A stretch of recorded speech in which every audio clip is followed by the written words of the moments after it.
Tony Bloom, welcome to the American Glutton podcast. Glad to be here. What's up, man?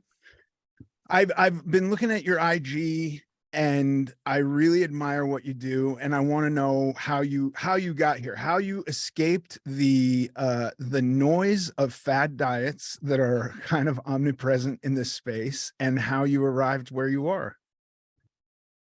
I'll try and give a Cliff Notes version. Try and shorten it up a little bit. I mean, I've been in this industry for probably over just about 10 years now. And honestly, when I first got started, when I was a younger kid, and it was, probably stemming from some places of like insecurity growing up, getting picked on or whatever that was. But I think when I started to notice getting into fitness a little bit more, and I'm wondering if you went through the same, I really got frustrated when I would spend a lot of my time and effort and energy in doing something. It was when I was first started working with a coach or a trainer, and you put a lot of effort and energy into something, and months down the road, you're not seeing any results, any progress, and come to learn you've been doing the wrong thing this entire time. And that would frustrate the heck out of me, right? Like, I mean, one example, I think when it was a new fad, even though, there's practical uses for intermittent fasting today, I think I went 6 to 8 months trying intermittent fasting, thinking it's gonna be like the magic bullet, right? I'm gonna lose body fat, I'm gonna look jacked, I'm gonna build muscle. And like 6 to 8 months later, all this effort of like starving myself through the day, because I'm a hungry guy, I look the exact same, and I start to look more and more into it, read more about it. I'm like, oh, there's nothing magic about this, right? It's just a different kind of style of meal timing. And I was frustrated. I'm like, that was 6 months of all this effort just gone to waste. And I kind of come to realize now, after I started making that more my career, that a lot of people feel the same frustration. I think that's where a lot of wheels get stuck spinning today. And I think the biggest reason of what's missing, I guess, behind that is the education and understanding piece behind it, right? People I would love to jump into new things, but they don't have confidence of why they're doing it or why it's actually going to work, besides like, oh, this guy, with a shirt off on Instagram told me, or this, whatever it is. So that was my goal, is to kind of be a voice. And there's great voices. I mean, you had Lane Norton on your podcast, right? Mike Matthews, some great voices that do that. But I think overwhelmingly it's the opposite. But I wanted to be that voice to give people confidence and understanding to kind of implement the best training and nutrition into their own lives, instead of trying to sell my version or my specific way. Does that make sense?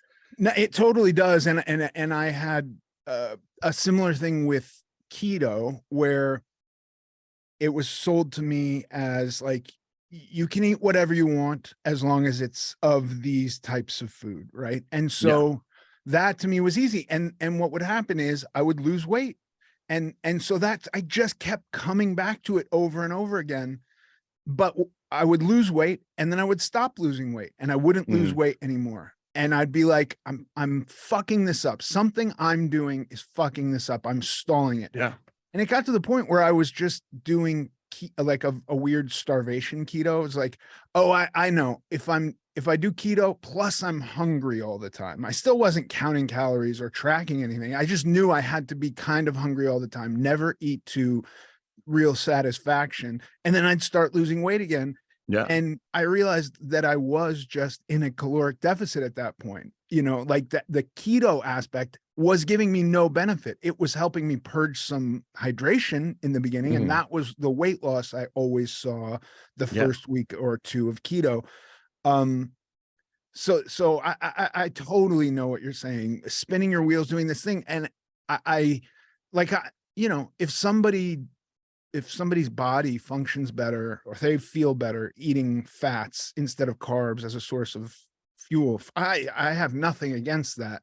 But I do think that selling anything as magic, or like a one trick pony that will handle everything, I think it's just disingenuous. Yeah, it hurts sometimes, because at first I got frustrated. I'm like, why are people selling things like this? And honestly, I kind of came to the point where I'm like, I kind of think most people aren't just lying and trying to rip people off. I think most people are coming from a good place. But a lot of the people that do sell those anecdotes, right? Keto, fasting, whatever it is, they really truly believe that it is that magic bullet, like it's going to solve everything. And, one thing that we talk about on, I have a great co-host on a podcast.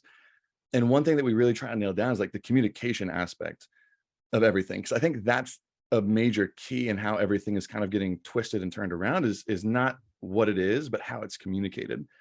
And I think a lot of people, I mean, let's say someone loses 100 pounds on keto, right? Like, which you kind of went through, which I love your story I because did lose about 100 pounds on keto.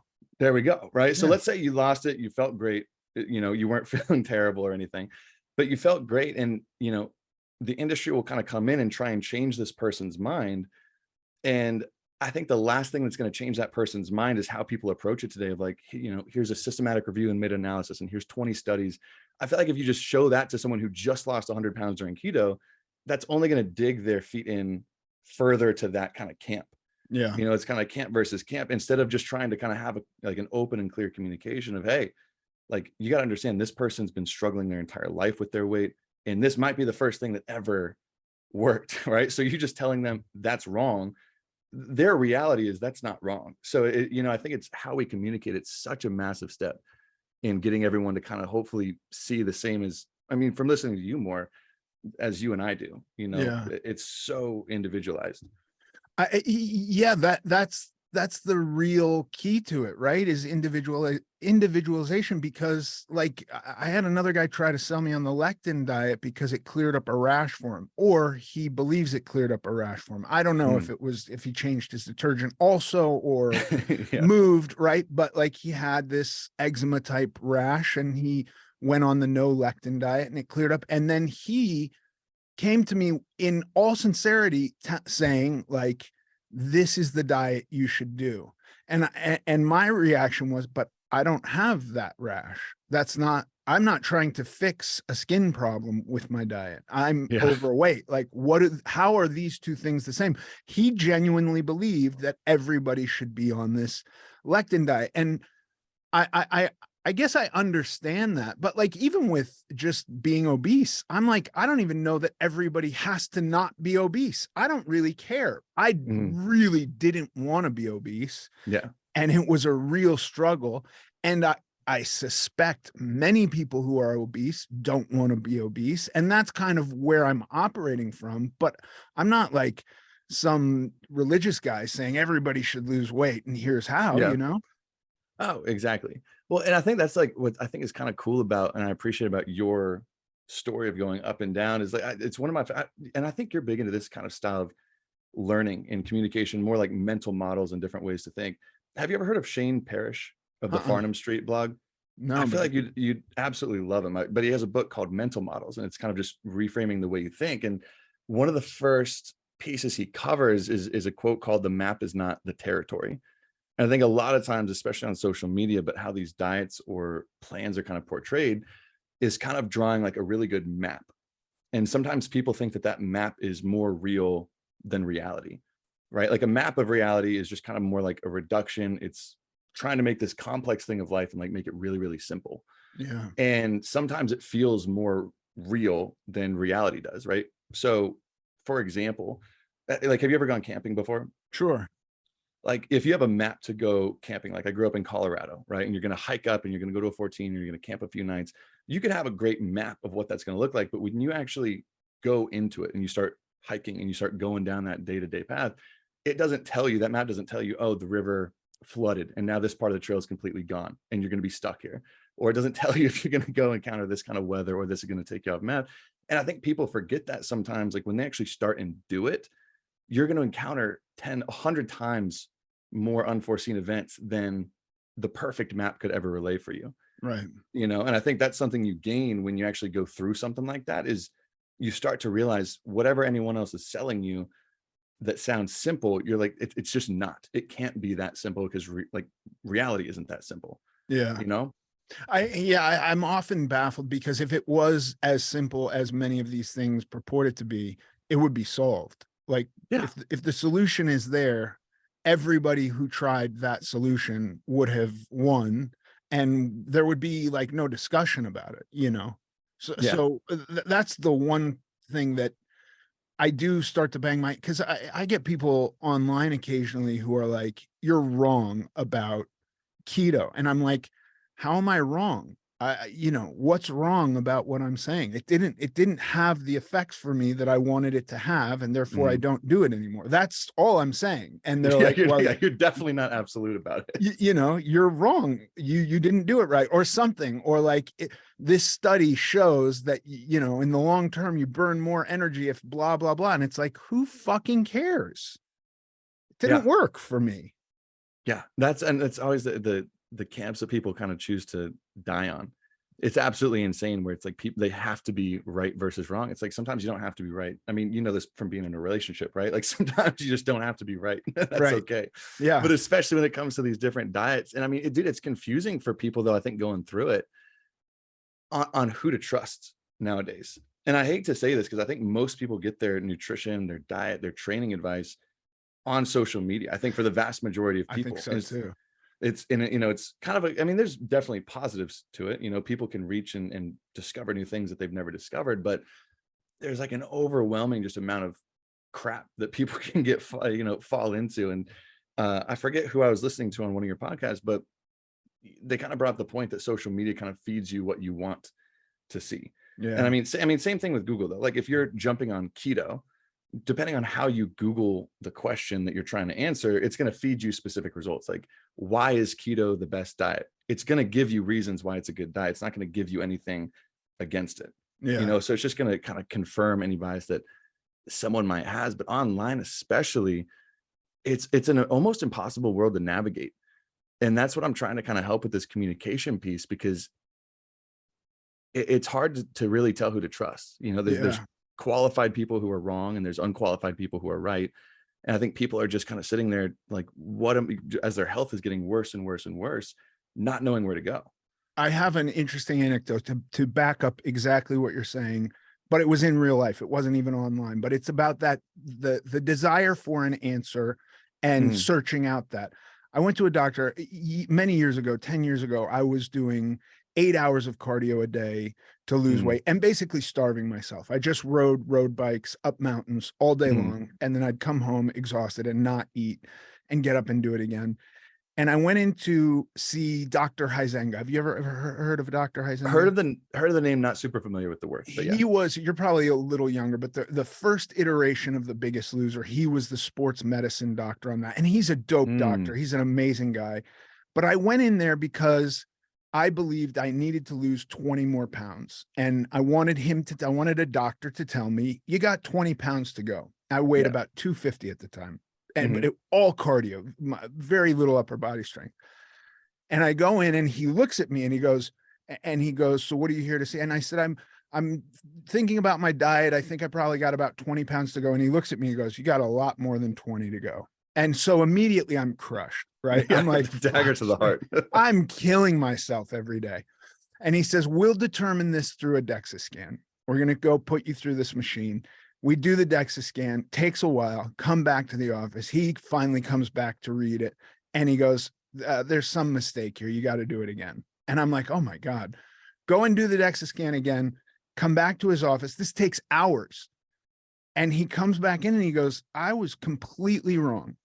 You are 14% body fat right now. You are done. You don't have to lose any weight. I can't see it by looking at you, but you're in great shape. Yeah. And then I was like, what the fuck does this guy know? I need to lose 20 pounds. He's wrong. Like no matter what he said, unless he Yeah. said the one thing I wanted to hear, he was going to be wrong. And I Yeah. think that's kind of what we do with social media also. Oh my gosh. Yeah. I mean, you hit the nail on the head, because that's at least, if it's not even just in fitness, in some aspect, I think everyone in some aspect of their life does that. I'm guilty of it time to time, but it's like you're looking for one answer and you're really just looking for something to support that instead of just going and acting on it on your own, Yeah. which it's hilarious. Right? You go to the doctor, it takes all this time and it's like, nope, you're good. It's like, nope, You're good. on to the next. I'm not. Uh, Yeah. I got to go find somebody who will tell me to lose 20 pounds and on then I'll be good. Yeah, and it's really hard to change your mind about a given topic, and I think that's something that I've had to really dedicate time towards getting better at over the last few years of my life, because changing your mind is it's really challenging. And I mean, I got to honestly attribute it to the current relationship I'm in for the last few years, right? I kind of learned about this one, that I had this weird tendency where I really always wanted to be right, and even if I realized halfway down the road I was wrong in the disagreement, I would still almost just want to kind of pedal down. And I noticed myself doing that. But I think a lot of people do have that hard time changing your mind. And I mean, I think it comes down to probably, again, simplifying the fact that changing your mind is hard, and it usually takes time. It doesn't just happen at like an event or an instant. Yeah. You know, like a good example, I think, oh, what was this great book? It was this great book. I don't know if you listen to audiobooks or anything. I think it's called Mistakes Were Made, and then in parentheses, but not by me. And That it kind sounds of goes, awesome. and it's great because it kind of goes over this exact bias of like why everyone's like, of course, like something went wrong, but it's like, couldn't have been my fault. Couldn't have been my fault. Put the blame somewhere else. Yeah. And it brings up a good point of, you know, a lot of people can relate. I don't like talking about politics too much, but in, you know, going from a switch of, if you grew up Democrat and now when you're 30, 40, you're Republican, or vice versa, you grew up Republican, now you're Democrat, that belief system didn't just change at an instant, right? It was Right. hundreds, if not thousands of ways that you were observing the world that slowly kind of moved the needle from one direction to the other. But for some reason in nutrition and training, people expect it to just flip, right? Right. Like, I believe keto is the best thing in the world. And their goal is to get that person to now believe the truth about it, Yeah. instead of just trying to take a step closer and a step closer and a step closer. And that was a hard thing for me to realize, because so many people online, that's just the arguments that start, is who's right, and not like, is there any middle ground that we could fall into? Right. And that's progress, you know? Well, do you find the argument becomes it changes? Because for me, the conversation will always only be weight loss. That's all I really give a shit about. Like, I Mm, think there's probably many metrics that could be used to increase a person's health. And yeah. that's fine. That's totally fine. Like, I don't really care. I'm interested in weight loss because that's been the thing I battled.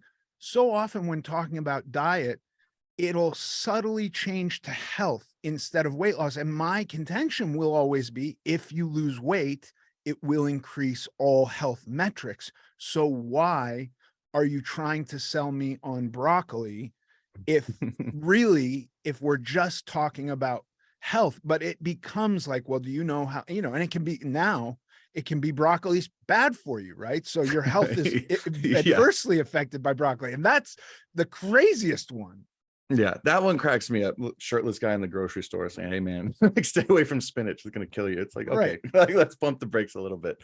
But I agree with you, because I mean, the funniest thing is, even though we recorded a podcast on low carb or ketogenic diets before that, like last week actually, and it was a funny story, because it's like, whenever you compare high to low carb diets, you know, relatively matching for calorie deficit, it's like you're going to lose the same weight all the time, and health metrics are going to improve Right. because of the weight loss. And that's usually the biggest case, is insulin sensitivity, glucose metabolism. Everything improves, but it's not because of a special diet, because you can see you can go high or low carb and all those numbers improve by doing that. And I think you're right. I think sometimes when people are arguing, and this is the thing that I just like can't grip sometimes, is they're having two different conversations. They're Yeah. arguing completely past each other. Where, like you said, like one person might be saying, well, I think this might be best for me because this is my goal, to lose weight. And someone else is arguing against it, but with a completely separate goal in mind. Yeah. And it's like they'll go back and forth, and there's not an insight even possible, because they're not talking about the same thing. Yeah, Which cracks you me up. cannot have a resolution if you're talking about different things. Language is so complicated, and I feel like we as a society have gotten deep into the weeds lately just about language. What do you mean by what you said versus like, well, my intention was this. And like, and then when it comes to definitions of words, and I get that language evolves and definitions change, and it Mhm. always has, so we can't expect that to stop. But it's like, sometimes, you know, we're going to excise the word diet from our vocabulary because it's upsetting to people. You know, it has two great definitions that are very useful in language. Yeah, extremely useful. And that's what I mean, diet's a perfect word to bring up for it. I mean, a diet technically is just talking about the food that makes up your day-to-day life. It doesn't Right. mean that you're dieting to lose weight. It doesn't mean, even though it can be used as a reference like that, but that's such a huge point on definitions, because, and this is honestly even a problem in the coaching world. One of my businesses is one-on-one coaching. And I've even noticed a lot of coaches, when they'll use the word calorie for example, because people like to use the word calorie deficit and make it seem like the easiest, simplest, least complex thing in the world. It's like, okay, like that's much, much deeper than I think you're making it out to be. But they'll use this word, and I think a lot of the times they couldn't even define the word in the first place, Right. you know? And I think even if you're talking to people on the street, if you polled 100 people and said, okay, you've heard the word, everyone's heard the word calorie. What does it mean? Define Yeah. calorie for me. I think you'd almost get, if you interviewed 100 people, 100 different answers. And that's where I think a real problem starts is if we're having conversation when we don't even know we're talking about the same word. I mean, you're essentially speaking in two different languages. Like, where are you trying to get if that's the case? And I Yeah. mean, again, that's a basic word like calorie, which is fundamental to body composition change, you know, one of those things that's huge. It is. I mean, and calorie is a great word too.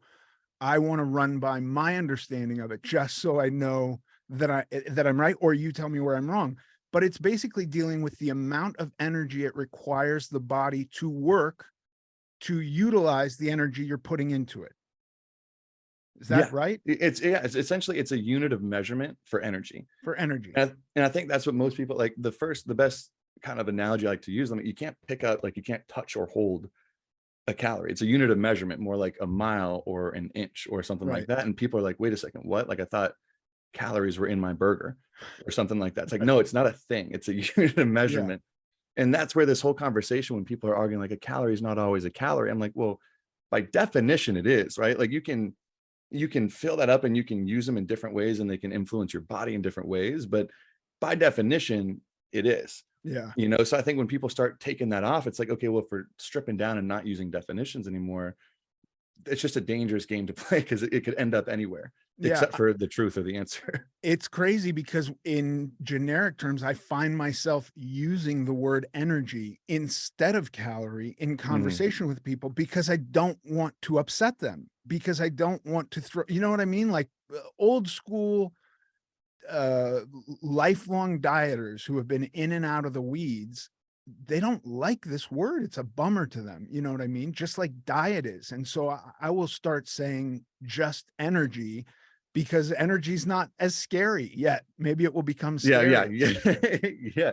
No, I mean, it was on, I mean, I think it was TikTok last year banned the term calorie deficit. So if it was in a Fuck. video, it literally would come up, and if you searched it, it would bring you to an eating disorder hotline. Oh my And I'm God. like, this is a big, and I actually was working with someone on their team at a time. I was like, hey, this is a slippery slope. If we start playing, if we can't talk about basic scientific terms, you know, what are we going to be able to talk about? I think this might be only making the problem worse, but you're exactly right. You know, and I think the problem is the people that take a little offense to those terms don't fully understand what they actually mean. And that's why I think they find them, you know, scary, because Yeah. people just find things they don't really know scary. You know, you're scared of the dark because you don't know what's there. So I think that Yeah. might be what's happening. I mean, even the scale, you know, e- even when I'm maintaining my weight and actively trying to maintain my weight, I get on the scale and see the same number or a number 1 or 2 pounds on either side of the number I'm maintaining, or even 2 or 3. And it's a bummer. You know what I mean? Like if it's not progressively going down, even when I'm intentionally holding my weight, it's a Mhm. bummer. So I understand it, but I have a conversation with myself before I get on the scale and I go, here's what I'd like to see. Here's what I've been working towards. And if I see this, then I'm doing the right thing. So to buffer myself, you know, I'm not scared of the scale, but it is still a drag. Yeah, it is especially if people have ever struggled with weight gain or weight loss, it's a big mental block and mental hurdle to get over. 'Cause I mean, you know that weight's just one metric Right. to measure progress. You know, your composition, everything goes into it. So the scale, which can fluctuate multiple pounds a day, it still is that mental block because it's a number that you just stare at. And even though it might be reflective of, you know, I'll have clients that for the first 7 days will knock out everything perfect. And like you said, like the weight might go up a pound when the goal is for it to go down. Yeah. And like, oh my God, it's not working, nothing's happening. Like, I'm like, you've been doing everything perfect. I'm like, please, please wait. And I think that's, I mean, it's the mental game, but I'm glad like you have a conversation with yourself. Yeah. You know, what am I expecting? If it's not what I'm expecting, is there a reason why? And is that reason why, is it legitimate? Like Right. if it did stay stagnant, it's like, well, why? It's like, oh, Right. well, I'm not actively trying to lose weight. Oh, well, that actually makes sense then. Like I Yeah. don't have to feel as bad about it. But I like have to like as though I'm a child and then there's an adult version of me. I have to kind of hold my hand through it, which feels so silly. And yet otherwise I can get bummed. And, like if a word like calorie bummed me out, I would try to have a conversation with myself about what that word actually meant, how it's not trying to do me harm, how I can use it, what that data will give me if it's useful, and then proceed forward. But, I'm not saying everybody has to do that. Yeah. You don't want to hear about calories and you want to change the name of diet sodas. Okay, that's fine. We can have just zero sugar diet sodas. I thought it was cooler when it was diet. Sounds better. Sounds better to me. But Yeah. 100%. It's like you kind of have those conversations. But I think I'm like the same way I noticed if I ever get like hurt or like in a negative kind of mindset or mood about something, it's just, you ask yourself why a few times. And a lot of the times I'll end up with the conclusion of like, oh, I really don't understand what I'm upset about, like as Right. much as I thought I did. And I think that's a lot of people who choose to get upset about specific things in this industry. It's like if they can't, I think this is a good rule too, a good rule of thumb I was talking to with Mike Matthews the other day about is if you can't make a solid, 3 or 5 point argument for the other side before you talk to them about having this conversation, it's like then you might not fully understand that topic well enough to have that conversation. If you can't Right. build the other side's argument up for them, Yeah. then maybe you don't understand it well enough to have that conversation. I think Yeah. sometimes people get carried away just with that bias that keeps getting confirmed on social media 100 times a day or whatever it is. Yeah. I really appreciate what you're saying. And I really like doing that. At the end of the day, I always come down to this idea that it's all relative. And you know, uh, outside of saying fat loss is achievable without being in an energy deficit, I'm like, anything we're talking about is just what you prefer. You know Yeah. what I mean? And like, but not recognizing that, because I can recognize it myself. Most of what I'm saying is just what I prefer. But when you have the other side where it becomes religious and it's like, no, no, I'm adhering to data that proves I am correct, not for myself, but for you as well. It's Mhm. like, I don't know how to proceed from there, you know? Yeah, it's tricky when you get in those conversations, right? When you do and you have this solid reasoning, but it's and it's again to that point of changing someone's mind. It's like it's almost impossible to change someone, but you kind of have to you have to really go in it and change the way they see the world, which takes a lot of time and it's hard because oftentimes these people have a lot of what they would call evidence, just like you would use to support their findings, or at least in their head, right? And it might not be as legitimate or from a credible source or from anything else, but in their head, they've got just as much ammunition, Yeah. and I think that's the problem. And I think it's a big problem. I mean, on social, I don't know how much time you spend on social media, but I I think try not to spend a lot of time. I go on there and post. I don't always read comments. I yeah, try. It's hit or miss for me. yeah, dangerous place to be. Cause I mean, there's even my friend Ben Carpenter was talking about this. He called it the white coat epidemic on social media. Have you heard of that Everybody's a before? scientist. No, but Well, I well, can so picture now it. on social media, right? It's all short form video, and the goal is pretty much hook the person as quickly as you can, right? Move the climax to the first 2 seconds of whatever you're about to tell them, no Right. matter if it's truthful or if it's moral or if it's anything else. Because there's been like a massive spike now of people who will put on scrubs or a white coat and a stethoscope and just start giving out and handing advice, and people will die and be like, "This person told me this. I know to trust them because they're a doctor." And I Right. think a famous one, and he's actually a great guy, but he will start to bend the lines a little bit, giving advice. And I think it was when I didn't look into it until I think he said creatine increases growth hormone by like 24 times if you take it at like a super high dose. I'm like, okay, Fuck, like I wish that was true. I was like, creatine's cool, but it's not that cool. And I started looking into it, and I'm like, because people will follow, I mean, a cult like following for this guy, diet, nutrition, endocrine or hormone advice. And I found out he's a dentist, no nutrition background, no nutritional school, just a dentist who chooses to wear a stethoscope and stuff. And people say, oh, it's doctor whatever, that's his username. I Right. trust him to the grave. And I think it's just that massive piece. I think at least people are starting to realize that. I think the best example is of Dr. Oz. Yeah. Back in his time, right? He was named America's doctor by Oprah, top 100 people in Time magazine for most influential people.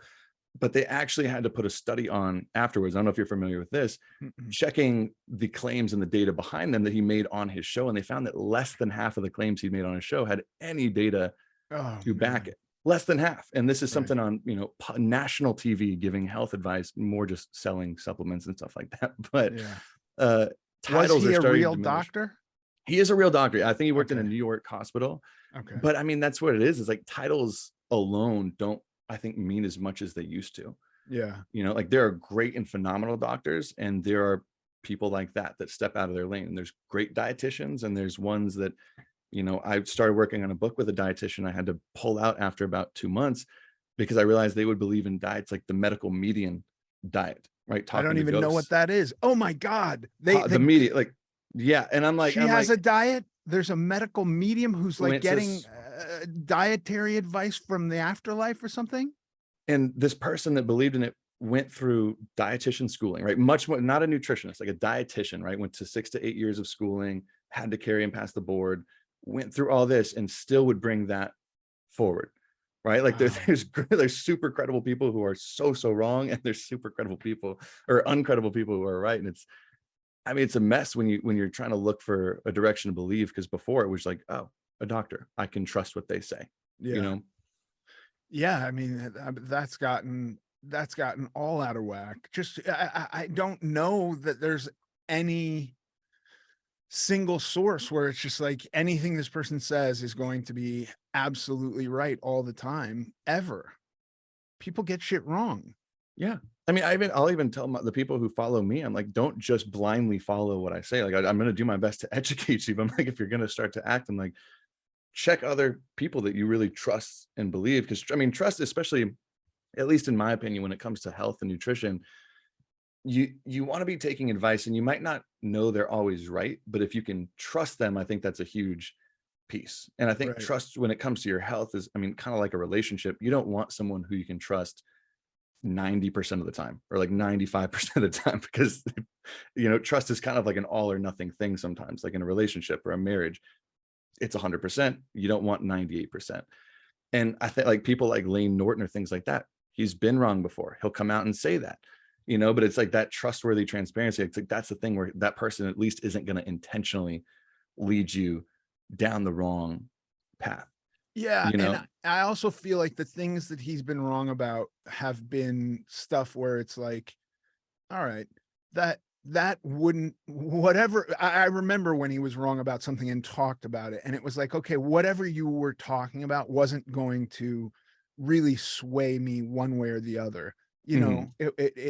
So yeah, I agree. He is one of those guys where I really do perk up and pay attention to what he's saying when he says it.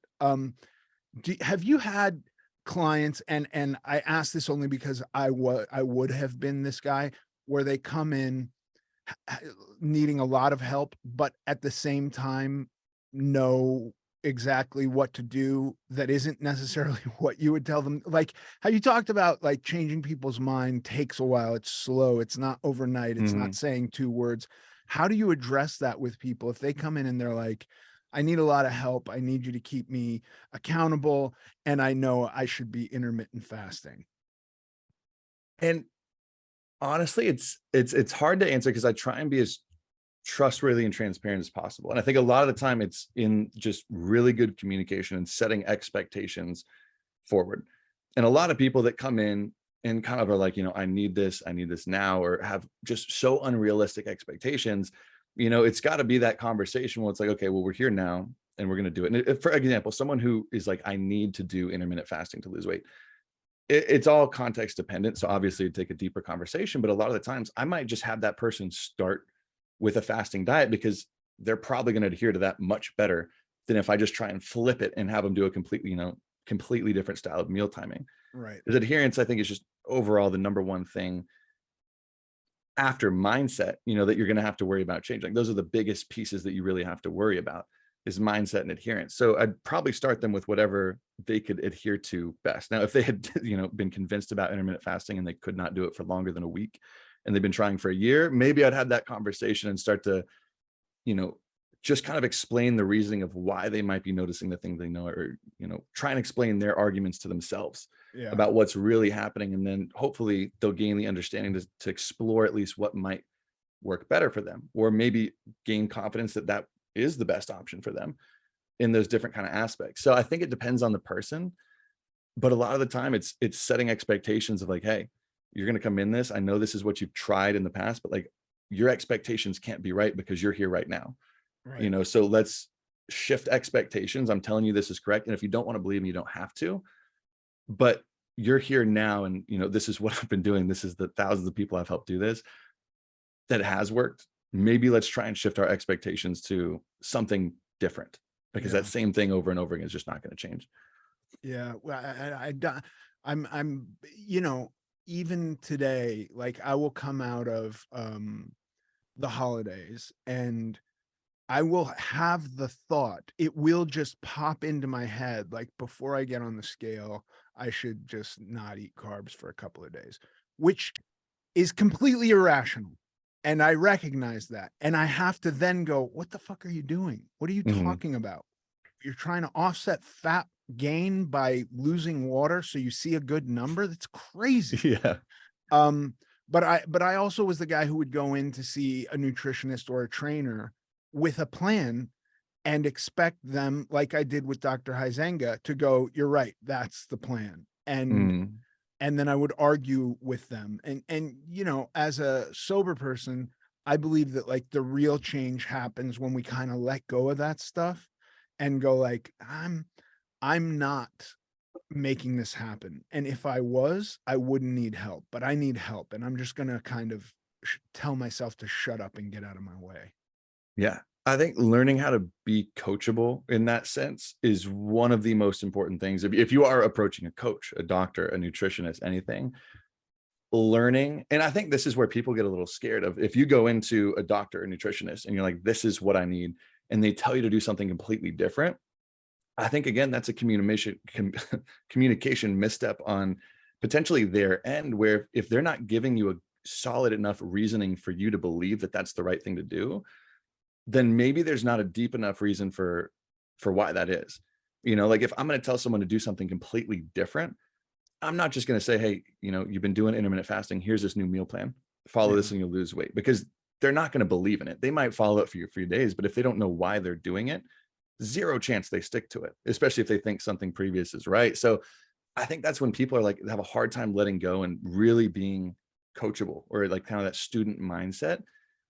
I think the biggest and most comfortable thing, because I'm a huge advocate of coaching in any aspect, right? Like I've had over, I think, 15 coaches in the last 10 years in different aspects of training that I want to get deeper knowledge on, or endocrinology, or in business, or whatever it is.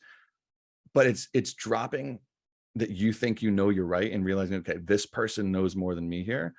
But then too, if you get scared of that, you can ask why as many times as you want. And if you have a good coach, if you have a good mentor, they should be able to make that clear, where you are so comfortable with that reasoning, where something clicks and makes sense. Maybe they show you something that you just couldn't see before. It was a blind spot, because I think a lot of the times if you go in saying fasting is what I got to do, and you're just looking for someone to support that, it might just be because you have a blind spot, and whoever's kind of prescribing something else isn't making that blind spot clear enough, Yeah. you know?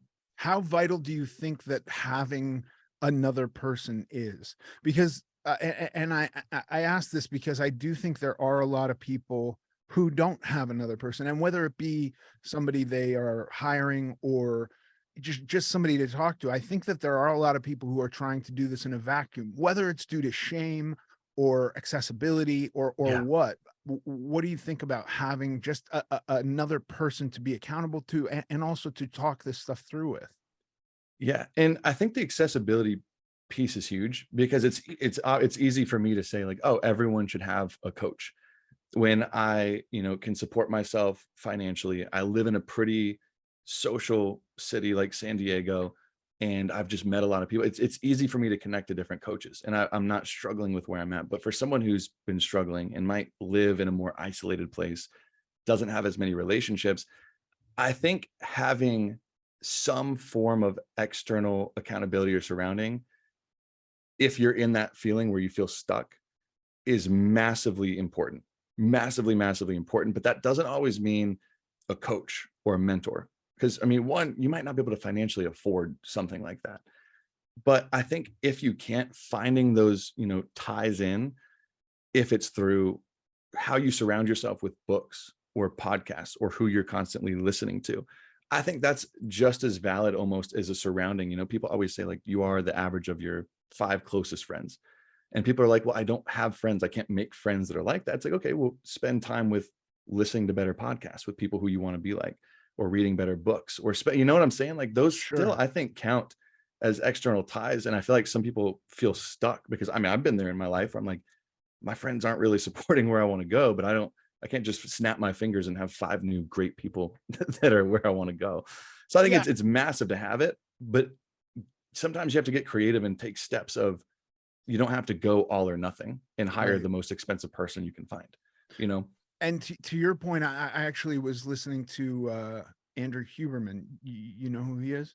Oh, love him. Yeah. He's awesome. And he was talking about like the daily musts, and he's really into sunshine and getting a lot Mm, of sleep and all of this. But then he actually said something that surprised the hell out of me.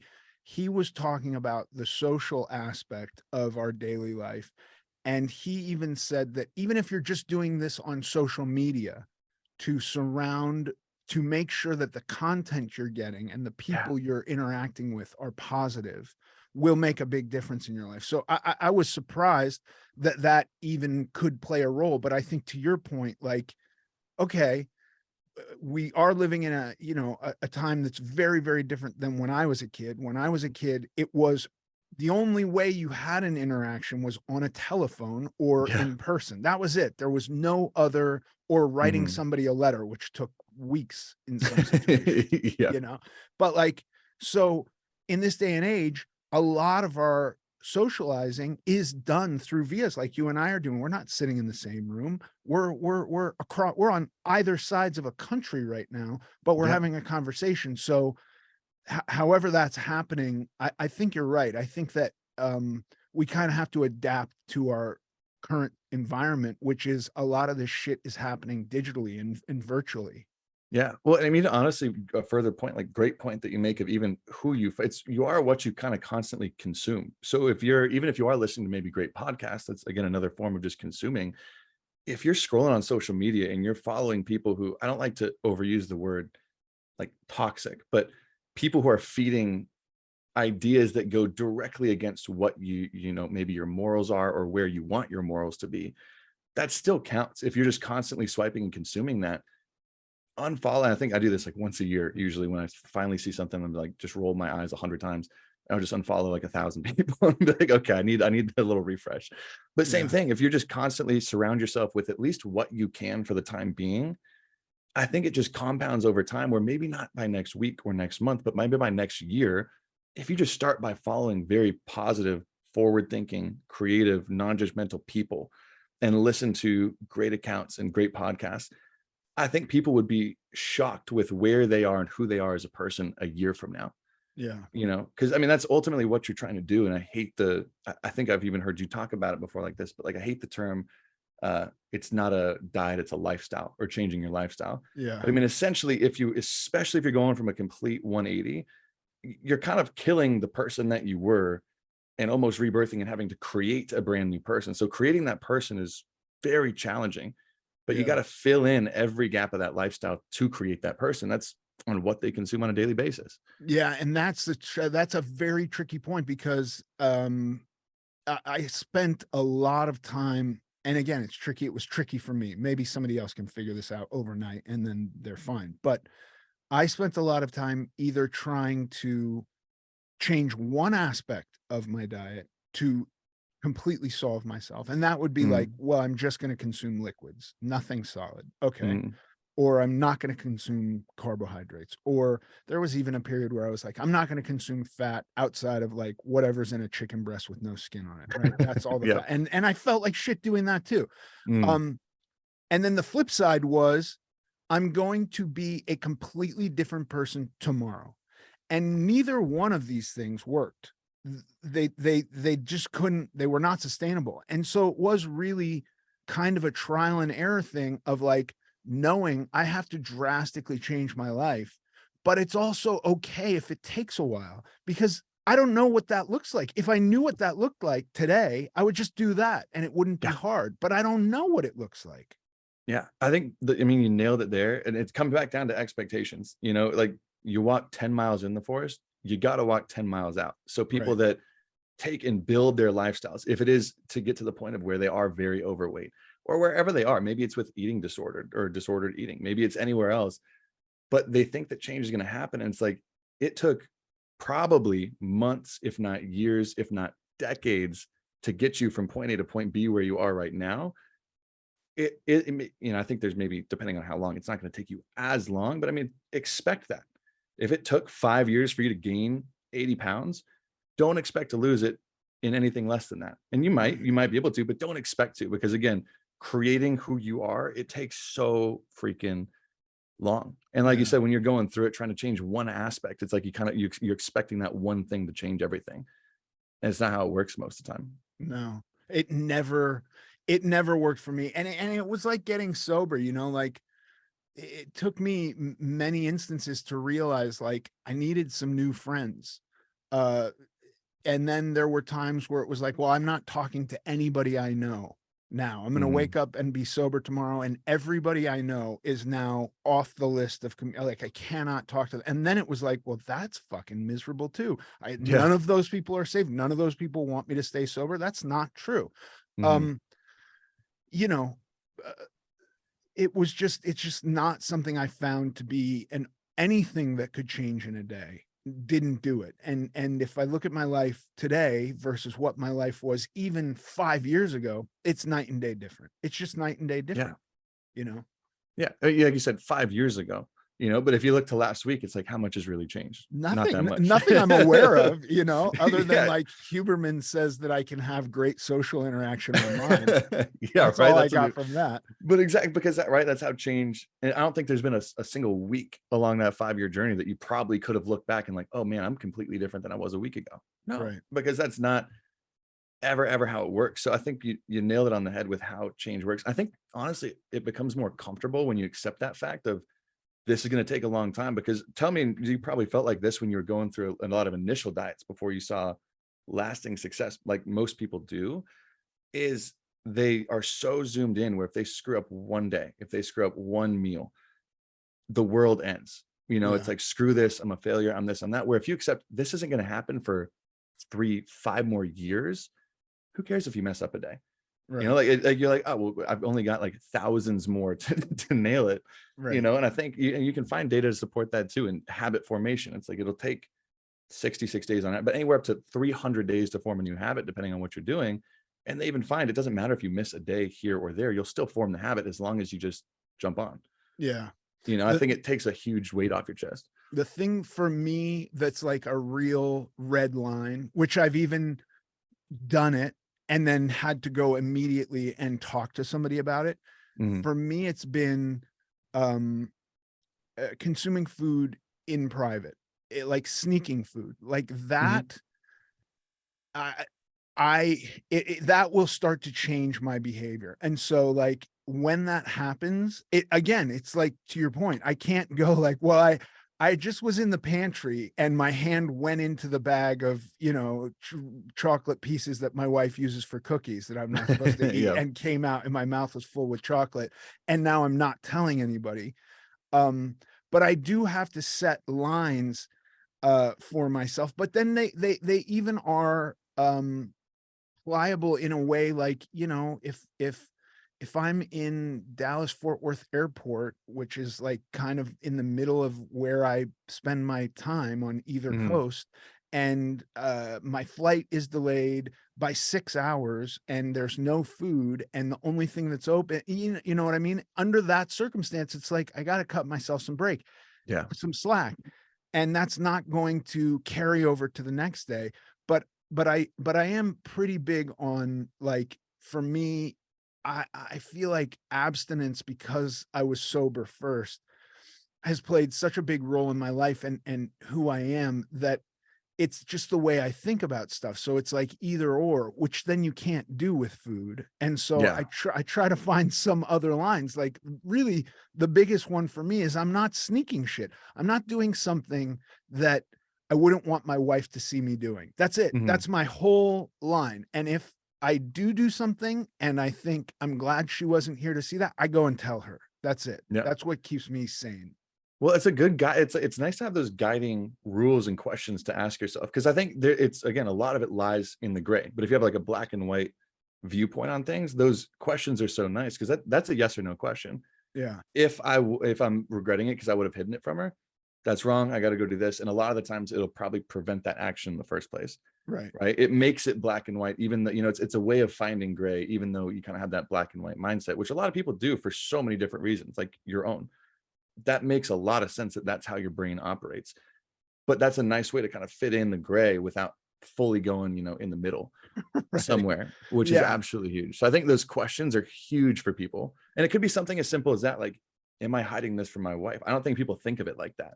They Right. think, is this good or bad? And we know that those simple definitions don't work. Oh So boy. yeah, so that's a different conversation. But those guiding questions of, would I feel bad, or would I regret this if my wife saw me doing this? That's Yeah. huge. Those are Yeah. questions like that are huge.